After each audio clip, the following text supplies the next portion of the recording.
Hello and welcome to the Jasmine T exclusive bonus interview with Miss Kara White. We recently finished recapping Bridgerton episode 5, and now I'm going to give you guys a little more information about the wonderful lady you see with me. Say hello to the people, Kara. Oh, beautiful people out there in internet land. Hello. So in case for some reason you haven't watched our podcast yet, go ahead and do that. But you should already know that Kara is a board certified pharmacist, and she is also the CEO of Innovative Pharmacy Solutions. So we're going to delve in a little more into what her life is like, when she's not watching Bridgerton, and see how you guys can benefit from her work. So you've been working this entire pandemic as an essential worker. Like, how tired are you?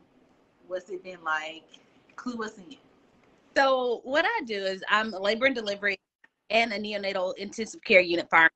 And so we have been just taking care of babies, especially mom and babies. Even moms with COVID, we've been really hands-on with them. And to be able to be an essential worker during this time it's life-changing, number one, because of course you're there at the birth, like it's the life in the world, but then like everybody has a mask, and mom can't really, at first it was like we didn't know if she could breastfeed or not, and so we had to do research on that. But it's definitely been keeping me busy, and especially with the vaccine rollout now, we're trying to get everybody in Georgia vaccinated. It's been definitely sometimes stressful, but it's been rewarding to especially see your patients recover from COVID, and then once they recover and they're like, oh, they have a beautiful baby to welcome, it just warms my heart. It really does. It's such a beautiful thing. But definitely one of the things that we do at the hospital, I sit on the board for self-care for healthcare because I'm a very positive person. And so of course, it's the pandemic. And we established this board, honestly, before the pandemic happened, because we had seen a lot of healthcare burnout because people would just go to work and come home. And sometimes we work long shifts. And, they didn't have a chance to release. And so with our committee, we set up different ways for them to let go and unwind, even if it's at the hospital, like having maybe Chick-fil-A brought in or Starbucks brought in, just to surprise them and make their day, or creating what we call a zen, where it's like a waterfall in the background and just some calm lighting for your 15-minute break. Nurses get stressed out, and just having them to be able to go in there and just relax. Yeah, it's good though. It's good. It's a blessing to have a job during the pandemic. Trust me, it is. Amen. I agree. So how do the delivery rooms and things look differently? Like I've seen some mamas on social media and friends, babies are still being born. Mm-hmm. How many people are they able to bring in, or like what has the mood kind of been like? Usually it's happy time. Are they scared? How do you guys, or your team rather, kind of cater to that? Yeah, so before the pandemic, it was everybody, bring your whole family in. Our labor and delivery rooms are so beautiful. Just a shameless plug. We have the jacuzzi tubs in there. The brand new hospital, guys. But, coming back, and now with the pandemic, it's only mom and their one support person, whether that be dad or grandma or best friend. That's it. So it's not like, oh, the dad can come in today and the mom can come in later on, and then the cousin can come in. No, it's only one support person. That's it. At one time we had to completely shut down all visitors, and so it was basically FaceTime. So, wow. Yeah, but that didn't last long because people want to be. This is a big deal, and so we opened up visitation again, and it was one thing where it was a doctor from and this is it's on our hospital social media, but it was a doctor that came from New York, and she drove down, her and her husband, because New York hospitals weren't letting their support person come in with them, and she wanted her husband to be there for birth, and so she came down to Georgia just to have her baby here. Wow. She wanted her husband to be here, because you got to think about it. This is a big time for a family. Yeah. And I think that was their first child too. It was a big time for a family to welcome in their, new baby. And so you want people, especially if it's your first baby, you don't really know what's about to happen. You want somebody there that's been with you this whole time to help hold your hand and encourage you. Definitely, definitely. So, what attracted you to the field of pharmacy? So pharmacy, it it was what attracted me to pharmacy was just the flexibility to have, number one, a work-life balance, because I love to be social, hang out with friends, but I also am a little nerdy at times. And so it allowed me to be a scientist and then also be like, oh, sure, Miss Mary, I'll tell you about your water pill, because we're a small country town. And two, looking at the patients in my town, we didn't have like our pharmacy. We have pharmacy now, but just to be able to be somebody that looks like me, to be that person behind the counter, to be able to counsel patients that look like me, to say, hey, this is this medication and this is why you should take this medication. And, if you're experiencing this side effect, you need to call your doctor, because I feel like in the minority community, we don't really take medication that way, where we're in healthcare and we don't have access to healthcare. But being a Black person in healthcare, I feel like I can better connect with our community by talking to them and, being able to relate. Because sometimes, Miss Mary won't take the water pill because she said, oh, baby, it made me go to the bathroom all time of night. Well, Miss Mary, have you tried taking it in the morning time? Yeah.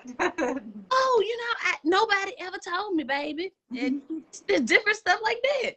Just taking time out and knowing how to just communicate. That's a big thing. But I love pharmacy. Pharmacy gives me so many different avenues, whether it's working in the hospital with mommies and babies, whether it's working out in the community, pushing these COVID vaccines, or whether it's out educating the community and creating healthcare providers. That's what I do. And pharmacy allows me to do that. I had a chance to work at Eli Lilly, and I was able to work for the research and development. Oh, wow. And just to see how drugs are being developed in the process it goes through, and then have to go through FDA, like all of this.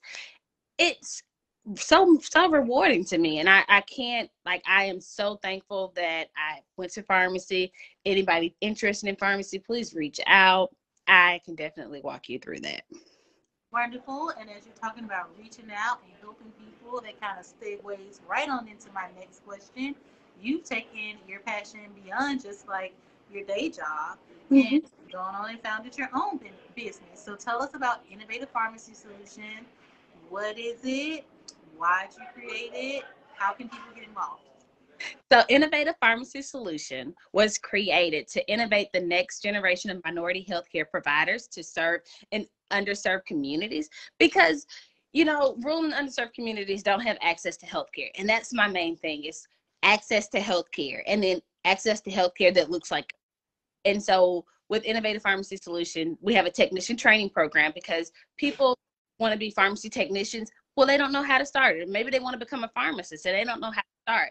So what our program does is we go to local high schools and we mentor students in high school. They sign up for our program. And so once they finish this program, they become certified pharmacy technicians. So if they're graduating and going to college, hey, you're already a certified pharmacy technician. So while you're in school, this is putting money in your money. Yeah. And if you're going to school, you got a leg up, because now you know brand generics and you kind of know how maybe a hospital pharmacy works or a retail pharmacy works. And then, so after you finish the program, say you do want to go to pharmacy school, we can mentor you and help you get the process by helping you study for your PCAT, which is a pharmacy admissions exam, and then helping you interview for pharmacy school, because of course you have to go through this interview process, and just making sure that you interview correctly. And even for students that are in pharmacy school, when they get ready to graduate, how do you interview for a job? What does your CV look like? What if you're deciding to go to residency or pharmaceutical industry? How can we connect you to these people, like the decision makers that you need to talk to? And how do you even have a conversation with them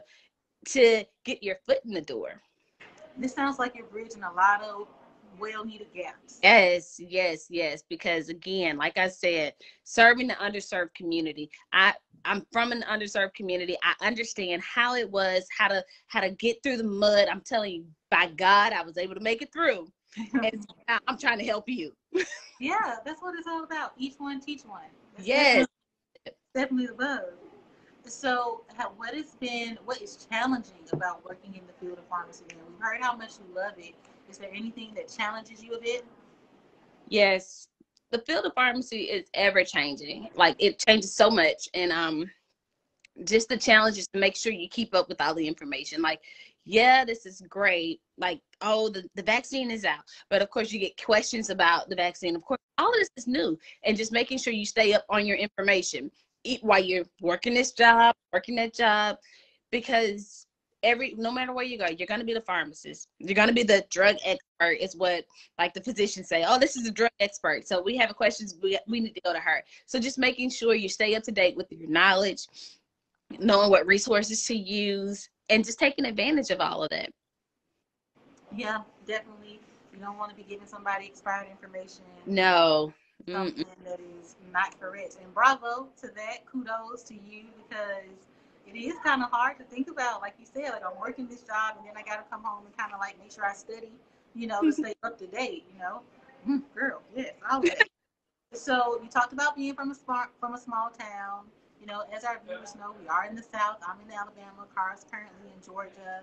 So as a Southerner, here, we have a lot of traditions, traditional mindset, and particularly for women, of a certain age. Now that I've hit the lovely 30s and things, have you ever felt any societal pressure? Like we just finished recapping Bridgerton, talking Mm-hmm. about Daphne and Anthony and their marrying markets.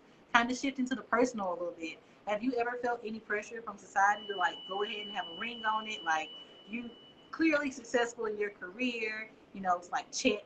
Is there any pressure to get your other marital or relationship box checked as well? I get pressure a lot from like from different people, especially family members, are like, oh, so when are you gonna meet somebody and or bring us home somebody, or what about grandkids? And I'm like, guys, how about a puppy? Can we start with a puppy? I told I my have, parents they have a grand cat. yes, yes, let's do, I don't really like cats like that. I'm sorry, them things are too It's sneaky. okay. But Okay. got a grand dog, something Mm-hmm. like, how about a goldfish? Because you don't really have to worry about them. Because like again, when I travel for work, I'm like out the door because I'm licensed in Alabama and Georgia. So if it's a pharmacy that needs me in Alabama, I gotta pack up and go. And so what am I gonna do with the baby? Like, I'm sorry, I'm not at that point right now where I'm ready for kids. Like I love kids, trust me, I do. I get to hold the babies every day at work, Mm-hmm. but just not right now. And I had to explain to my family, like, y'all, no, it's more to life than getting married and having kids. It's about building a legacy, so that way when I do have kids, I can give something to them, and then they don't have to worry about student loan debt Yeah. or no, it'll be a nice comfortable life. So right now I'm legacy building. Yeah, I agree. Honestly, right now, I have a cat, and I can say I'm going out of town tomorrow, and I definitely had to make sure that I had somebody to come and check on him, make sure he got ate and fed and stuff. And at one point, I was like, ugh, like this is a lot of it's responsibility. See? But I love him, so okay, I got him now. I got to keep him. Mm-hmm. But I can say in the same mindset, like it's just not, although I do feel like the pressure, like when I meet people Mm-hmm. and they're like, oh, where your husband or where your boyfriend, or you're just by Mm-hmm. yourself. Like sometimes I go eat, well, pre-pandemic I used to go eat by myself or to the movies by myself or something, and people would always ask like, where's my date or where's my person. I'm kind of like, hey, I just need to come out tonight and have some fun, or get a Exactly. little mental break. Like I I feel am like, like yeah, I feel we like those all things. the time. It's like sometimes we want to sit by ourselves and just be. Yeah, those things will come. I truly believe that nothing in my life has missed me yet. Every Mhm. relationship I'm supposed to have, whether that's platonic with my line sisters or my friends, whether it's professional with finding people to help me create this show or people to let me be here and have a venue, nothing in life has missed me yet. So when Yeah, the time comes for me to be somebody's wife or mama, I'm gonna be that. And if it doesn't come, if that's not something that's in my life for me, I'm gonna still be fine and fly. So yes, fine and fly. I I'm still be love fine it. and fly. I love it. So, what advice would you give to Anthony Bridgerton as he enters the marrying market here in regards to like letting go of the past? We've seen things didn't work out so well between him and his love interest Sienna, how does he kind of let go of that enough to be open to these new experiences? I feel like Anthony, somebody needs to tell him to, number one, you don't have to be your daddy. Yeah, you're the new Viscount, but you don't have to be your daddy. I'm sorry. You have your own life. And I feel even people just in general, you don't have to be your parents. You have your own life. Live your life. Live the race that was given to you.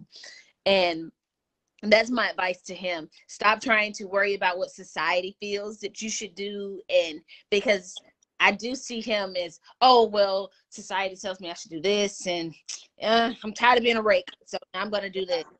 So, but I feel like, no, Anthony, do what you like. Lean toward what you really, really want. And if that's the opera singer, if that's who you want, go for that. Forget what society thinks, because at the end of the day, society is not in that marriage, society is not in that relationship. All society can do is talk, but they're not paying no bills. They're not feeding or anything like that for you, if you know what I mean. Mm-hmm. Now that makes me think of this. Now this is another question that I thought of as you were speaking. Yesterday I saw this post on Instagram that asked women if they would date a guy that made, what was it, like 40? It said the average black man makes $42,000 a year, and it was a poll, and it was asking women if they would date a man that made that type of money.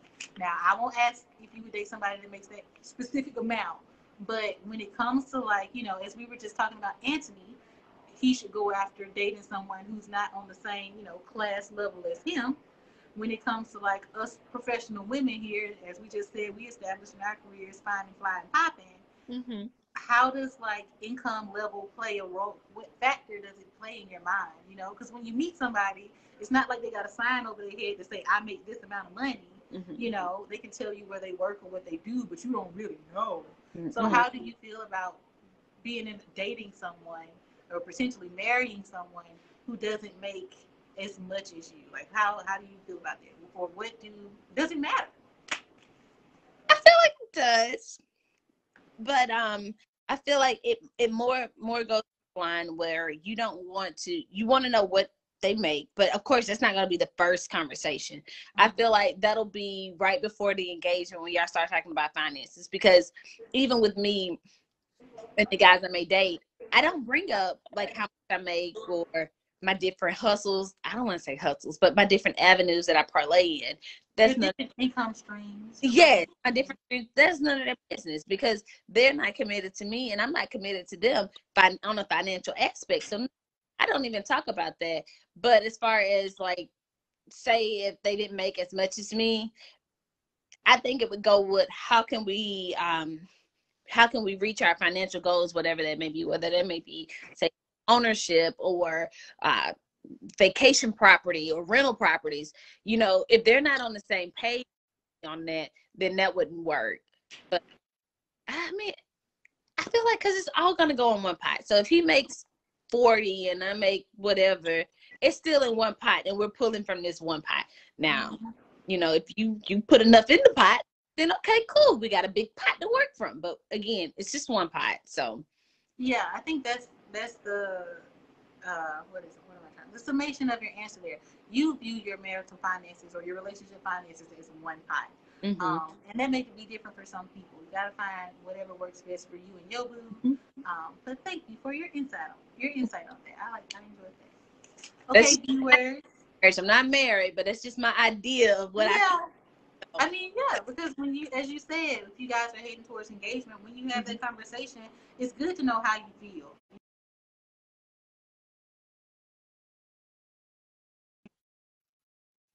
You want to be swayed and going like, "Oh, sweetie, I'll just do whatever you want to do."